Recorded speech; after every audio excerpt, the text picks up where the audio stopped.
Hi hello friends, ನಮಸ್ತೆ. ಯಾವುದಾದ್ರೂ long ಗಾಡಿ ಇದ್ದರೆ ವೀಡಿಯೋ ಮಾಡಿ ಹಾಕಿ ಅಂತೇಳಿ ಕಮೆಂಟ್ ಮೂಲಕ ನಮಗೆ ತಿಳಿಸ್ತಾನೆ ಇದ್ರಿ. ಹಾಗಾಗಿ ವೀಡಿಯೋ ಮಾಡ್ತಾಯಿದ್ದೀನಿ. ನೋಡಿ, ದಯವಿಟ್ಟು ಯಾರು ಈ ವಿಡಿಯೋ ಸ್ಕಿಪ್ ಮಾಡಿದೇವೆ ನೋಡಿ, ತುಂಬ ಯೂಸ್ ಆಗುತ್ತೆ. ನಮ್ಮ ಯೂಟ್ಯೂಬ್ ಚಾನಲ್ ಯಾರನ್ನ ಹೊಸ್ದಾಗಿ ನೋಡ್ತಾ ಇದ್ದರೆ ಮಂಜು ಉಮಾ ಅಂತೇಳಿ ನಮ್ಮ ಯೂಟ್ಯೂಬ್ ಚಾನಲ್ನ ಸಬ್ಸ್ಕ್ರೈಬ್ ಮಾಡಿ. ದಯವಿಟ್ಟು ನೆಕ್ಸ್ಟ್ ವೀಡಿಯೋ ಮಾಡೋದಕ್ಕೆ ತುಂಬ ಅನುಕೂಲ ಆಗುತ್ತೆ. ಹಾಗೆ ಹಿಂದಿನ ವೀಡಿಯೋದಲ್ಲಿ ಧರ್ಮಸ್ಥಳ ಟು ಪಾವಗಡಕ್ಕೆ ಹಾಕಿದ್ದೆ ವೀಡಿಯೋ, ಮತ್ತು ಶ್ರೀಶೈಲಂ ಟು ಪಾವಗಡ ಹಾಕಿದ್ದೆ, ಮತ್ತು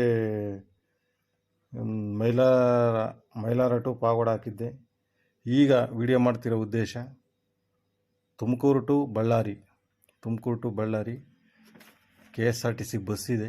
ಹಾಗಾಗಿ ವಿಡಿಯೋ ಮಾಡ್ತಾಯಿದ್ದೀನಿ. ನೋಡಿ, ತುಂಬ ಯೂಸ್ ಆಗುತ್ತೆ. ಸಾಕಷ್ಟು ಜನಕ್ಕೆ ಶೇರ್ ಮಾಡಿ, ಲೈಕ್ ಮಾಡಿ, ಬೆಲ್ಲೈಕನ್ ಒತ್ತಿ ಅಂತ ಹೇಳ್ತಾ ಈ ವಿಡಿಯೋ ಮಾಡ್ತಾಯಿದ್ದೀನಿ. ನೋಡಿ, ತುಮಕೂರು ಟು ಬಳ್ಳಾರಿ KSRTC ತುಮಕೂರಿನಿಂದನ 3 ಗಂಟೆಗೆ ಹೊರಡುತ್ತೆ. ಪಾವಗಡಕ್ಕೆ 5:40ಕ್ಕೆ ಬರುತ್ತೆ. ಕಲ್ಯಾಣದುರ್ಗ 7 ಗಂಟೆಗೆ ಹೋಗುತ್ತೆ. ಬಳ್ಳಾರಿಗೆ 9:30ಕ್ಕೆ ಬಳ್ಳಾರಿ ಹೋಗುತ್ತೆ. ಬೆಳಗ್ಗೆ ಬಳ್ಳಾರಿಯಿಂದ ಹೊರಡುವ ಸಮಯ 5 ಗಂಟೆಗೆ ಬಿಡುತ್ತೆ ಬಳ್ಳಾರಿ. ಪಾವಗಡಕ್ಕೆ 8:30ಕ್ಕೆ ಬರುತ್ತೆ. ತುಮಕೂರಿಗೆ 11:30ಕ್ಕೆ ತುಮಕೂರು ತಲುಪುತ್ತೆ. ತುಮಕೂರಿಂದ ಬಳ್ಳಾರಿಗೆ, ಬಳ್ಳಾರಿಯಿಂದ ತುಮಕೂರಿಗೆ ಚಾರ್ಜಸ್ ಎಷ್ಟಿದೆ ಅಂದರೆ 307 ರೂಪಾಯಿ ಚಾರ್ಜಸ್ ಇದೆ. ದಯವಿಟ್ಟು ಈ ವಿಡಿಯೋ ನೋಡ್ತಕ್ಕಂಥವ್ರು ಮಂಜು ಉಮಾ ಅಂತೇಳಿ ನಮ್ಮ ಯೂಟ್ಯೂಬ್ ಚಾನಲ್ ಇದೆ. ದಯವಿಟ್ಟು ಸಬ್ಸ್ಕ್ರೈಬ್ ಮಾಡಿ. ನೆಕ್ಸ್ಟ್ ವಿಡಿಯೋ ಮಾಡೋದಕ್ಕೆ ತುಂಬ ಅನುಕೂಲ ಆಗುತ್ತೆ. ಓಕೆ.